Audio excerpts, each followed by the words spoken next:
കൂട്ടുകാരെ വരുവിൻ, ഇന്നത്തെ ഉച്ചയൂണിന് നമുക്കൊരു പോർക്ക് കറി വെച്ചാലോ. അതിനാവശ്യമായത് അധികം നെയ്യില്ലാത്ത 1 കിലോ പോർക്ക് കഴുകി വൃത്തിയാക്കിയത്, 3 സവാള കനം കുറച്ചരിഞ്ഞ്, ഒരു പച്ചമുളക് കീറിയിട്ടത്, കുറച്ച് വെളുത്തുള്ളി അരിഞ്ഞത്, കുറച്ച് ഇഞ്ചി, തേങ്ങാക്കൊത്ത് അരിഞ്ഞത്, കുറച്ച് കറിവേപ്പില, 50 ഗ്രാം പോർക്ക് പൗഡർ, 1/2 സ്പൂൺ ചുവന്ന മുളക് പൊടി, 1 ടീസ്പൂൺ കുരുമുളക് പൊടി, ആവശ്യത്തിന് ഉപ്പ്.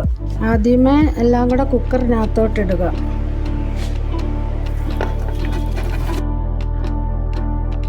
കറിപ്പൊടി ഒന്ന് ചെറുതായിട്ട് ചൂടാക്കണേ.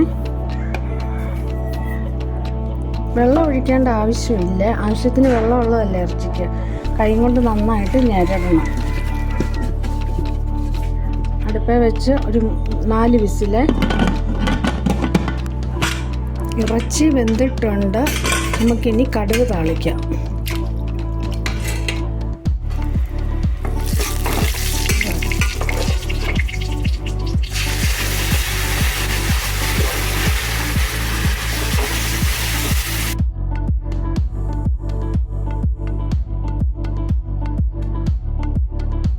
വെരി ടേസ്റ്റി ആയിട്ടുള്ള പോർക്ക് കറി റെഡി ആയിട്ടുണ്ട്. ഇഷ്ടപ്പെട്ടെങ്കിൽ ലൈക്ക് ചെയ്യണേ, ഷെയർ ചെയ്യണേ, സബ്സ്ക്രൈബ് ചെയ്യണേ, കമൻറ്റും ഇടണേ.